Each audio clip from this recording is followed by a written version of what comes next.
이것도 한번 맞춰보세요. 10점 되겠습니다. 오늘은 2017년 6월 마지막 예배입니다.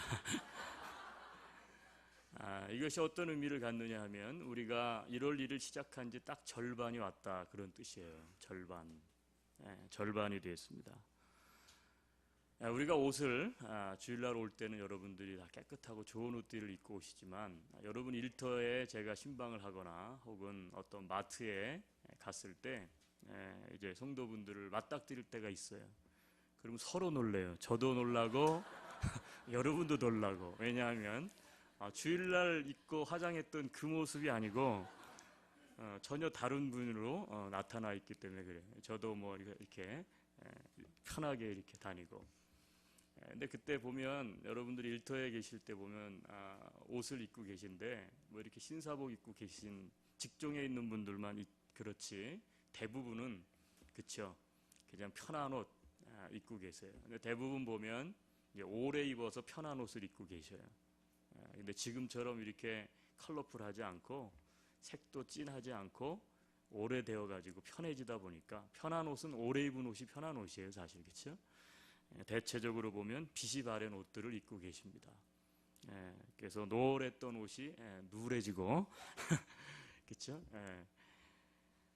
마치 여러분 빛 바랜 옷처럼 우리가 2017년을 시작해서 절반을 달려왔는데, 빛 바랜 옷처럼 혹시 우리가 처음 가졌던 마음이 아니라 변해버린 마음, 혹은 올해부터 같이 살아왔고 또 친해왔는데 처음에 가졌던 관계가 아니라 빛바래버린 관계, 혹은 우리가 하나님을 믿는다고 하면서도 처음 가졌던 그 믿음이 아니라 빛바랜 믿음으로 오늘 이 자리에 앉아있지는 않는지요.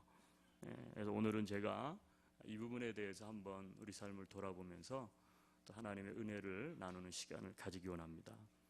여러분, 솔로몬 왕이 오늘 성경의 주인공이에요. 솔로몬을 모르는 사람은 없어요. 예수가 믿지 않았던 분들도 솔로몬을 아시더라고요.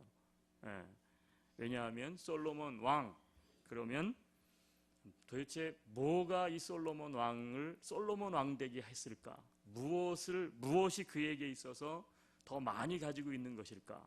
물어보면 대부분 다 대답을 하실 거예요. 뭐죠? 지혜예요. 지혜의 왕.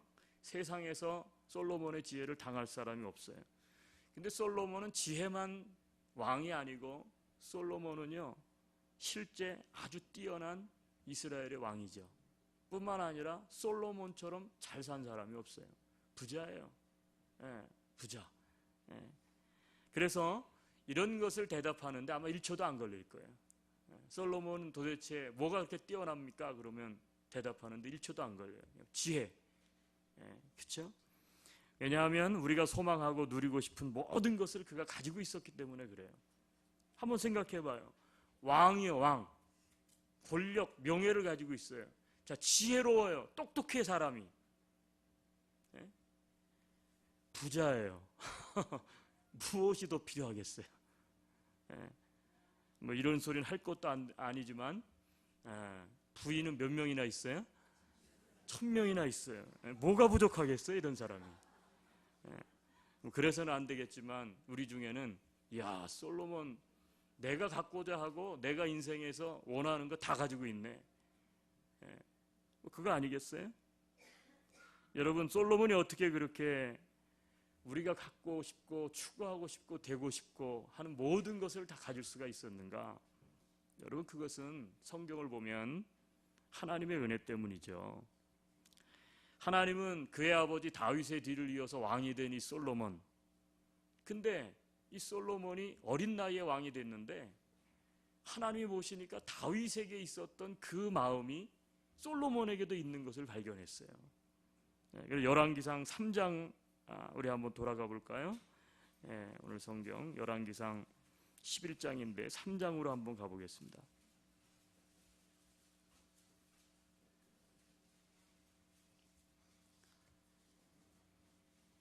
1절에 보면 솔로몬이 애굽의 왕 바로와 더불어 혼인관계를 맺어 그의 딸을 맞이하고 다윗성에 데려다가 두고 자기의 왕궁과 여호와의 성전과 예루살렘 주위의 성의 공사가 끝마치기를 기다리니라. 3절로 보면 솔로몬이 여호와를 어떻게 했어요? 사랑하고 그의 아버지 다윗의 법도를 행했다 그래요.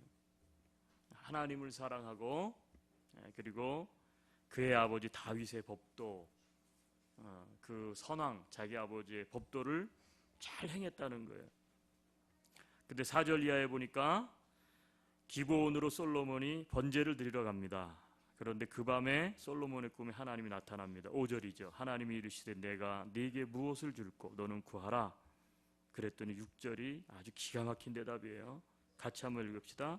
솔로몬이 이르되 주의 종 내 아버지 다윗이 성실과 공의와 정직한 마음으로 주와 함께 주 앞에서 행함으로 주께서 그에게 큰 은혜를 베푸셨고 주께서 또 그를 위하여 이 큰 은혜를 항상 주사 오늘과 같이 그의 자리에 앉을 아들을 그에게 누굽니까? 그의 아들이 솔로몬이에요. 하나님께서 다윗 우리 선왕에게 은혜를 주셨는데 그 은혜를 입은 다윗 그 은혜를 아는 아들이 이 자리에 또 앉게 됐대. 자기 자신이 왕이 된 것은 결국 무슨 얘기예요?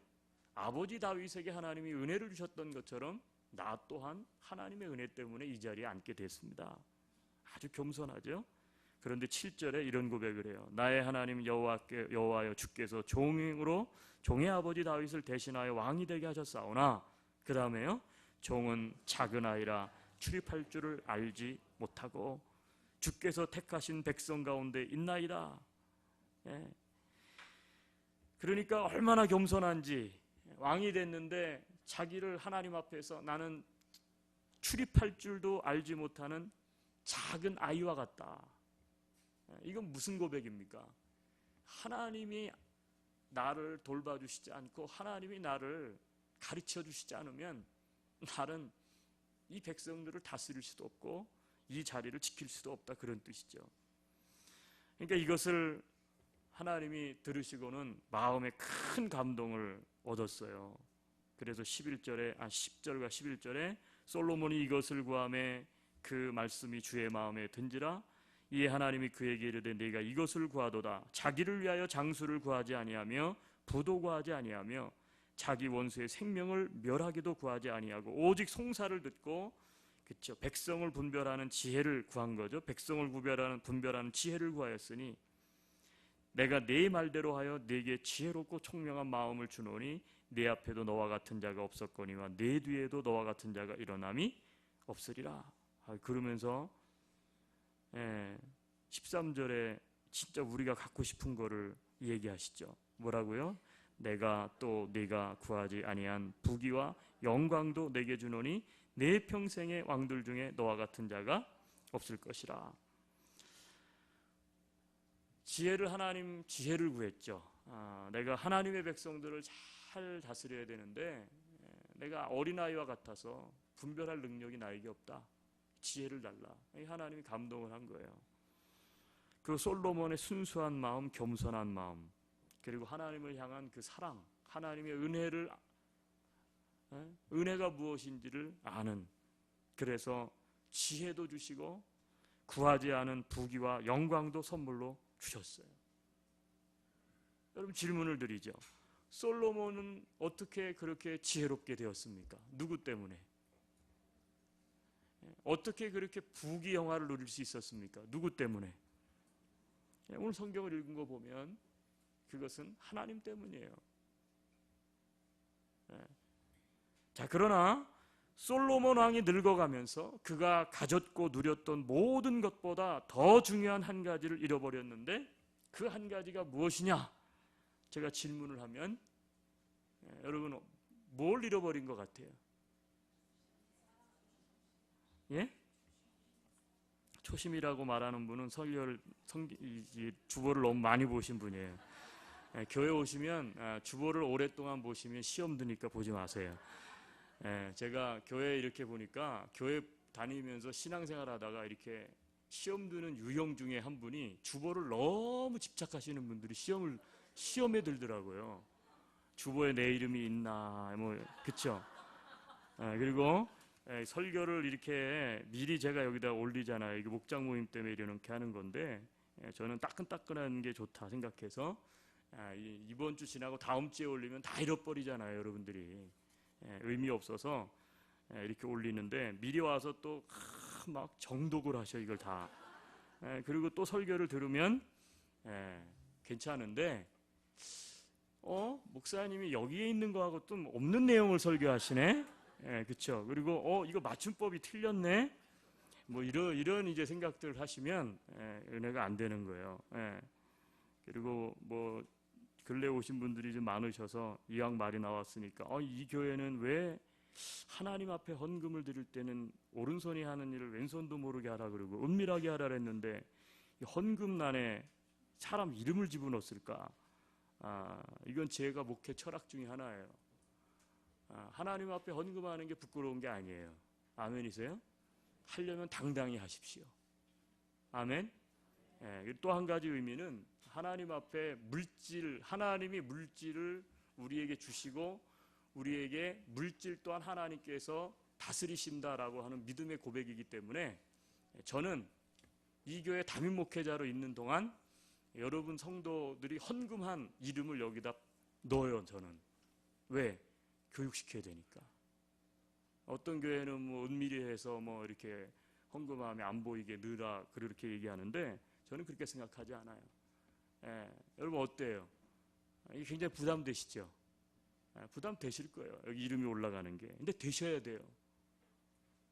그래야 하나님 앞에 바른 신앙생활 할 수 있어요. 그 대신 저는 헌금 설교는 안 해요. 이게 취지니까 여러분 이해하세요? 그러다 보니까 이상하다. 지난주에 분명히 헌금을 한 것 같은데 내 이름이 빠졌나? 내 이름이 어딨나? 이렇게 찾고 그러시는 분들도 있을 수 있는데 너무 이거 주보를 보지 마세요. 우리는 이거 주보 만드는데 전사님이나 저나 그렇게 신경 안 씁니다. 이거는 있어도 그만 없어도 그만이에요. 이것 때문에 굉장히 하여튼 교회가 말들이 많더라고. 그렇죠? 어떤 분들은 여기에 이렇게 주보에 소식이 있는데 외출, 아무개 한국 외출 썼어요. 근데 자기가 한국을 갔는데 안 올렸어 주보에. 아니 뭐 교회에다 얘기도 안 하고 가셨는데 그걸 어찌 알겠어요? 우리 교회가 그렇다는 게 아니에요. 이 주보 때문에 하여튼 목사님들하고 얘기를 하다 보면 이 주보 때문에 교회 안에서 엄청 힘들어 하시더라고. 아니 한국을 가고 안 오고 물론 뭐 올려주면 좋죠. 필요하면. 근데 그 많은 사람들 그러니까 그걸 어떻게 생각하시냐면 누구는 굉장히 좋게 생각하고 중요하게 생각하는데 나라는 사람은 이 교회가 필요가 없다고 생각하는구나. 나는 쭉정이구나. 이렇게 또 오해를 하신단 말이에요. 이 주보는 광고란만 열심히 보세요. 광고란만. 초심. 초심. 보신 분들은 뭐 다 초심 다 봤으니까. 여러분 초심은 뭡니까? 처음 가졌던 마음이에요. 초심. 그래서 제가 영어로 이렇게 항상 제목을 쓰는데 이 초심이 영어로 뭘까? 이게 되게 어렵더라고요. 그래서 여러 군데를 찾아봤더니 오리지널 인텐션 이게 가장 처음 의도했던 어떤 마음 혹은 계획 이게 초심이다 이렇게 기록이 되어 있더라고요. 처음에 가졌던 마음. 여러분 오늘 본문을 통해서도 알 수 있듯이 이 솔로몬이 잃어버린 것은 하나님을 의지했던 초심이에요. 하나님 아니면 난 아무것도 아닙니다. 그런데 이 초심을 잃어버린 거예요. 그래서 오늘 성경 본문으로 돌아오시면 자 11장으로 다시 돌아오겠습니다. 왜 이 솔로몬이 초심을 잃어버렸을까? 원인이 나오죠. 자 2절입니다. 자 11장으로 한번 돌아오셔서 자 2절 같이 한번 읽겠습니다. 11장 2절 여호와께서 일찍이 이 여러 백성에 대하여 이스라엘 자손에게 말씀하시기를 너희는 그들과 서로 통혼하지 말며 그들도 너희와 서로 통혼하게 하지 말라. 그들이 반드시 너희의 마음을 돌려 그들의 신들을 따르게 하리라 하였으나 솔로몬이 그들이 누구죠? 근데 왜 하나님께서 이방 여인들과 통혼도 하지 말고 사랑도 하지 말라 그랬죠? 마음을 돌려서 이방신을, 그들이 믿는 이방신을 따르게 할 것이기 때문에 절대 그러지 마라 그랬어요. 근데 솔로몬이 그들을 어떻게 했다고요? 그녀를 사랑했더라. 그러면 조금 이해가 되겠어. 한 명이니까. 근데 그들이요.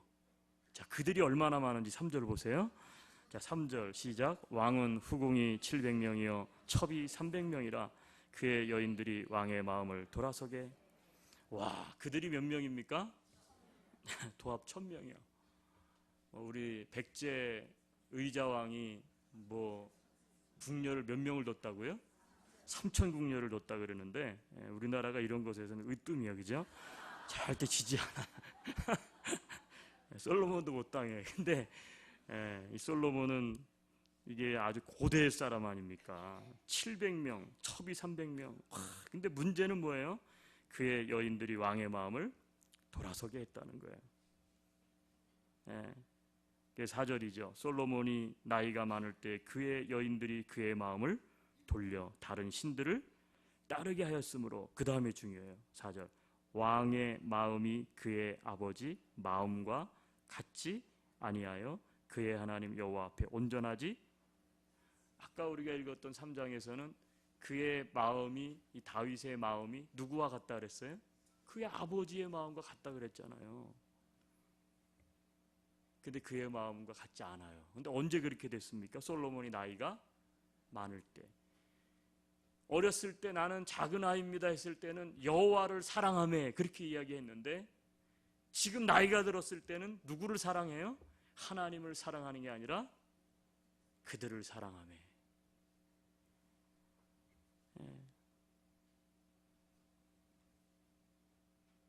그래서 9절입니다. 같이 한번 읽겠습니다.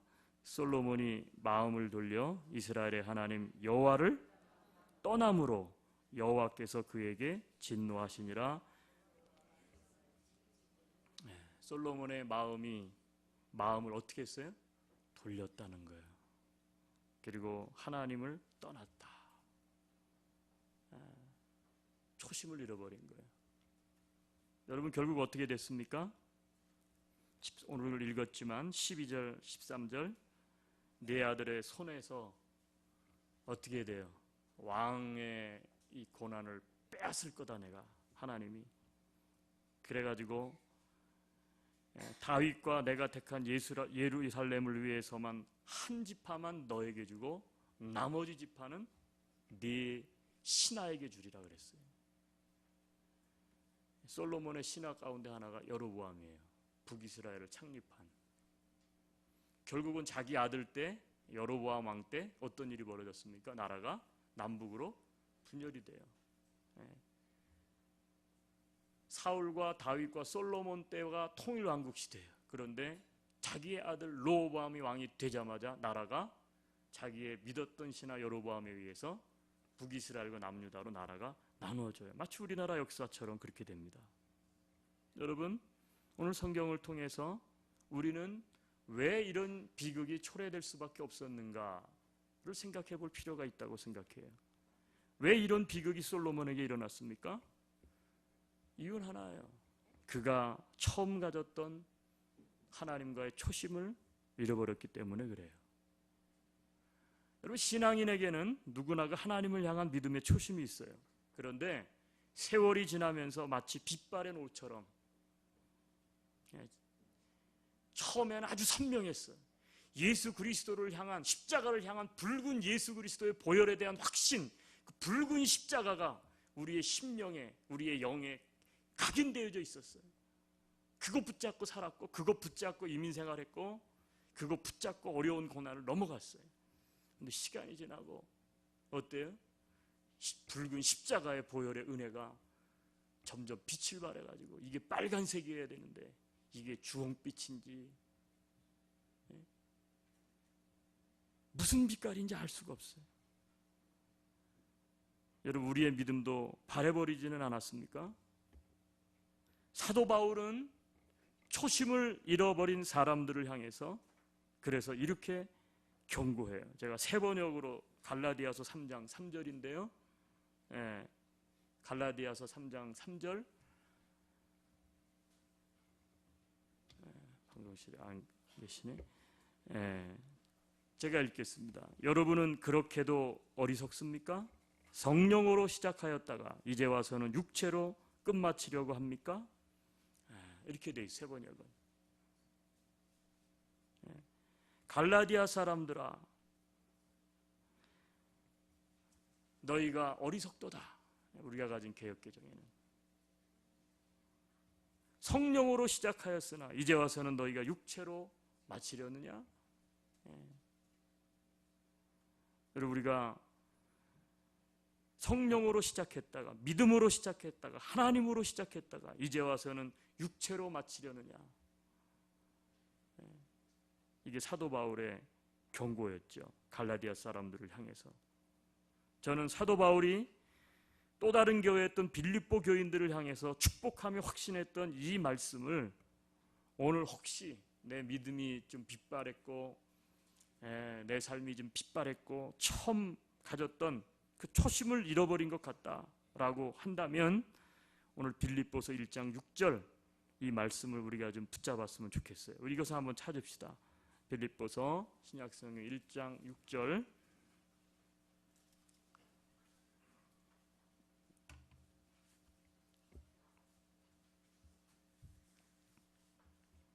같이 읽습니다.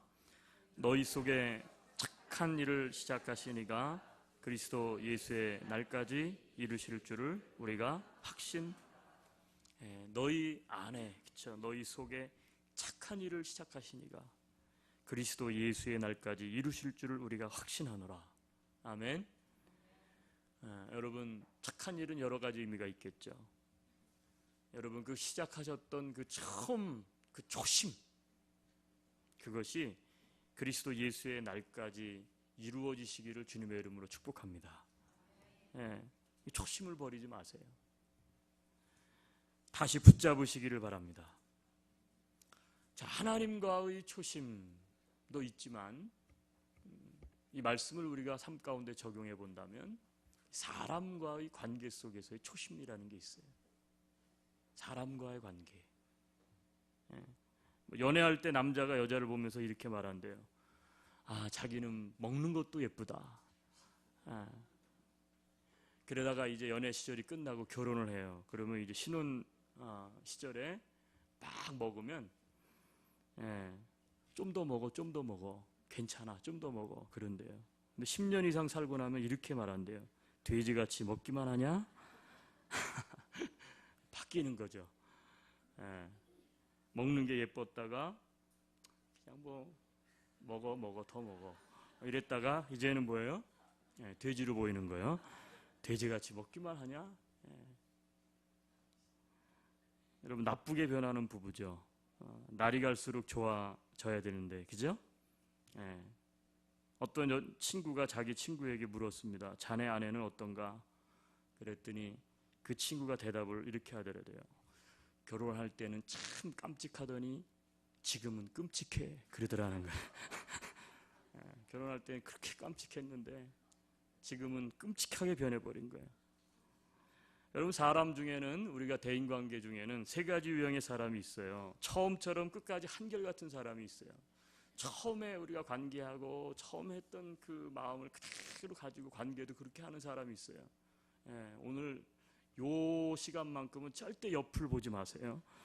특히 부부는 잘못하면 서로 오해하고 설교 때문에 집에 가서 싸울 수가 있으니까 처음처럼 끝까지 한결같은 사람이 있어요.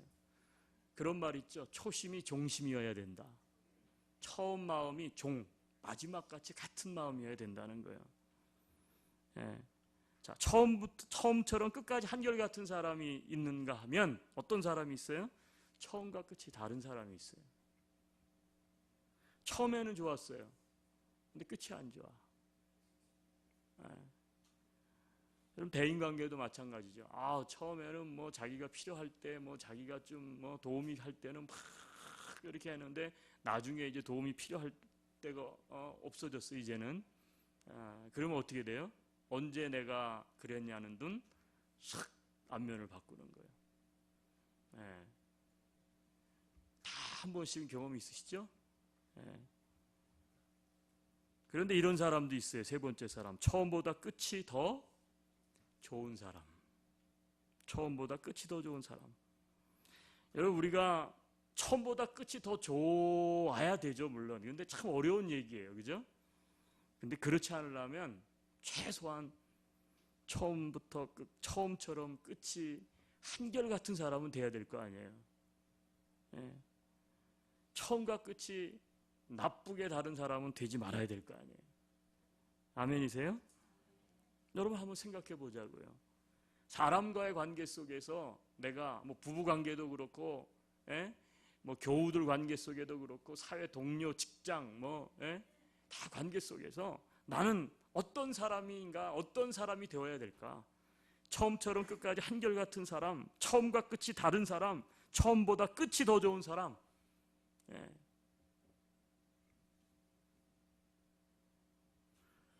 여러분, 대인과의 관계 속에서도 초심이 중요한 것처럼 저는 교회가 가지는 초심이 있다고 봐요. 교회.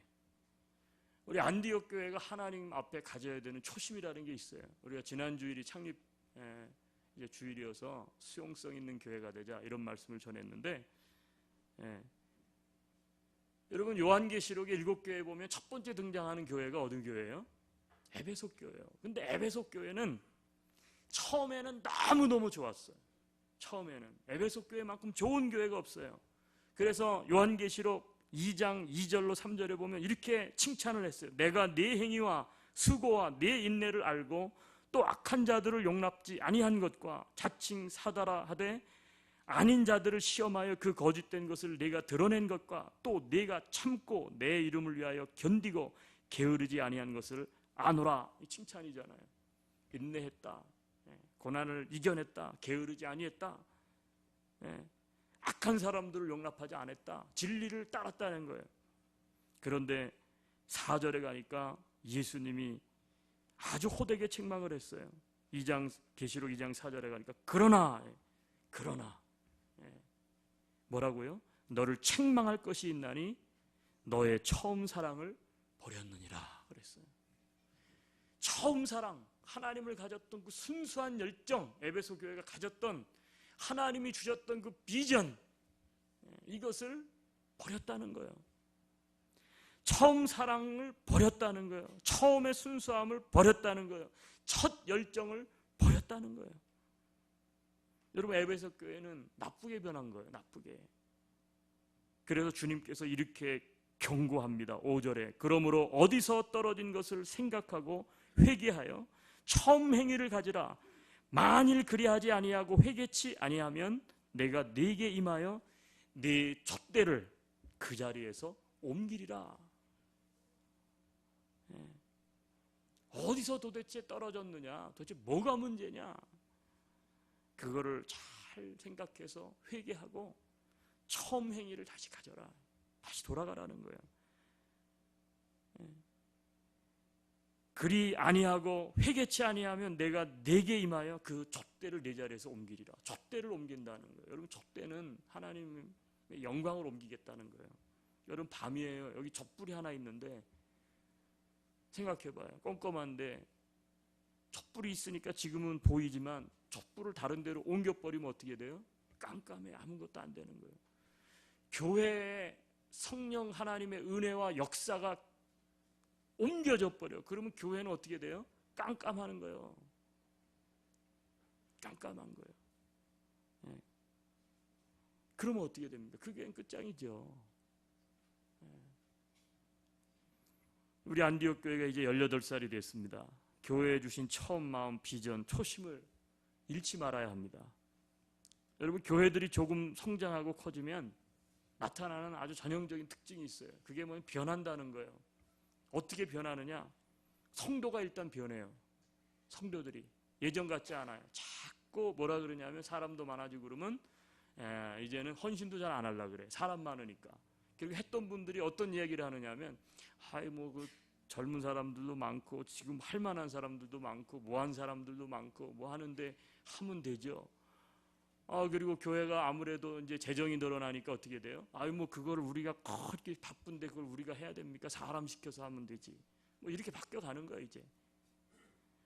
성도만 변합니까? 목사도 변해요. 담임 목사가 변합니다. 교회 비전도요 시들시들해져 갑니다. 그리고 어떻게 돼요? 무사안일 태평주의에 빠져버리는 거예요. 결국 어떻게 돼요? 생명력을 잃어버리고 세속화되고 주님의 영향력을 빼앗겨버리는 거예요. 여러분, 교회가 정신을 똑바로 차려야 합니다. 왜요? 네 촛대를 그 자리에서 옮기리라 내가. 이게 무서운 말이거든요. 그래서 어떤 교회가 한국에 모 교회가 있는데 그 교회가 교회 이름을 바꿨더라고요. 교회 이름이 참 특이해요. 제가 그래서 주목을 했어요. 교회 이름이 뭐냐면 처음교회 이렇게 바꿨어요. 처음교회. 왜 그런 이름을 그렇게 바꿨을까요? 초심으로 돌아가자. 그리고 초대교회 그 순수했던 교회 모습으로 돌아가자. 아마 그런 의도로 바꿨을 거예요. 100%. 처음교회. 여러분 교회도 초심을 잃으면 어두워집니다. 마찬가지예요. 여러분 이민생활, 유학생활 마찬가지예요. 이민과 유학생활 처음 와서는 모든 걸 배워야 되니까 어떻게 돼? 사람이 그렇게 겸손할 수가 없어. 그렇게 겸손해요. 한 가지가 이루어질 때마다 감사가 넘쳐납니다. 무슨 일이든 시켜만 주면 잘 감당했습니다. 근데 시간이 지나고 직장도 가정도 사업장도 안정되고 수입도 늘어나고 이제 살만해졌어요. 근데 사람들이 그래요. 그 사람 그거 변했어. 옛날에 그 홍길동 아니야. 출세하고 성공하고 나니까 교만해지고 우쭐거리기 시작합니다. 왜요? 초심이 없어져 버려서 그래요. 여러분 교회 생활은 어떻습니까? 처음 도착해서 문제가 생기면 뭐 했어요? 하나님 앞에 엎드렸어요. 엎드려 기도했어. 가난할 때는 하나님밖에 기도밖에 방법이 없다. 그리고 겸손하게 사람들을 섬겼어요. 저는 교회 안에 왜 이런 말이 유행하는지 잘 모르겠어요. 이게 한국교회도 그렇고 이민교회도 그렇고 오해 없이 들으세요. 그 사람 장로 되고 나더니 변했어. 이 말은 뭐 믿지 않는 사람들 다 아는 거 아니에요. 통념. 집사로 섬길 때는 청하고 겸손하게 성도들과 교회를 섬겼는데 장로 딱 받고 나더니 뭐 그냥 사람이 완전 다른 사람이 된 거예요.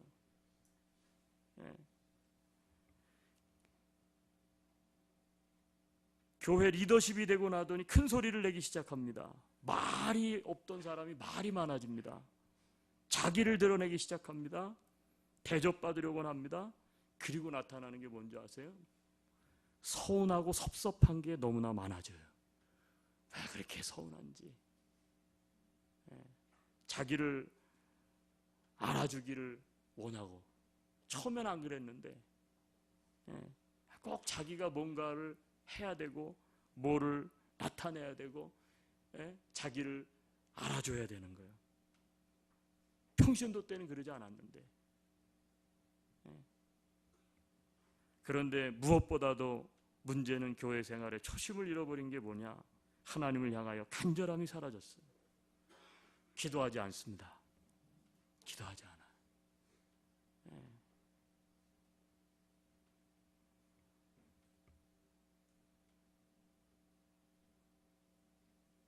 성경에 보면 처음보다 나중에 나쁘게 변하지 않고 늘 그대로 꾸준한 사람이 하나 있었어요. 아주 변함이 없었어요. 이게 누굴까요? 오늘 퀴즈가 많네요. 누구예요? 다니엘. 또요? 다윗이. 또요? 동일하게 아주 꾸준했던 분이 한 분 계시죠? 다윗은 아니에요. 사고 쳤으니까. 누구예요? 예수님이죠. 성경을 한 군데 찾겠습니다. 히브리서 13장 8절. 자, 히브리서 13장 8절. 히브리서를 덮지 마세요. 펴놓으셔요. 같이 한번 읽겠습니다. 히브리서 13장 8절.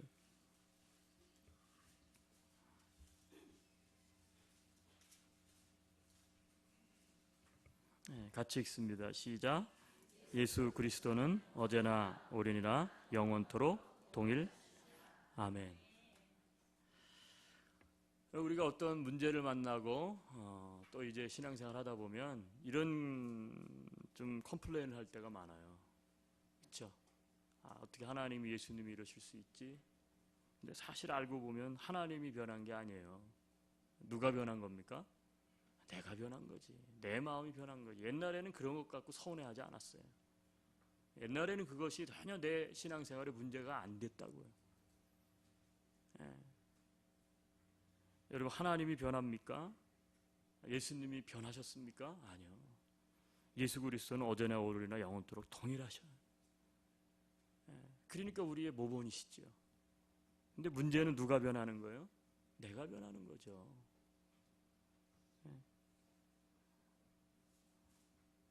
어느 음식점에 들어갔더니 이런 글귀가 입구에 붙어 있었습니다. 처음보다 더 잘하렵니다.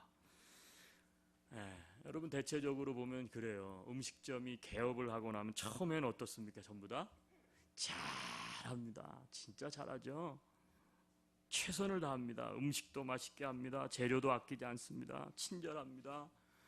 뭐 자꾸 필요한 게 없냐고 막 와서 그러고 막 더 주고 막 그래요. 그리고 가격도 아주 저렴하게 하고. 그러나 세월이 지납니다. 가게가 잘 됩니다. 그러면 제일 먼저 하는 게 뭐예요? 가격을 올립니다. 서비스요? 시들시들해집니다. 양 줄입니다. 예약도 안 받습니다. 손님을 그렇게 귀하게 여기더니 어떻게 돼요? 손님을 귀하게 여기지 않습니다.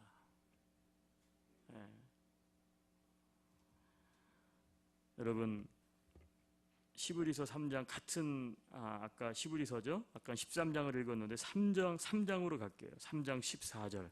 우리 읽고 마칠게요. 자, 히브리서 3장 14절.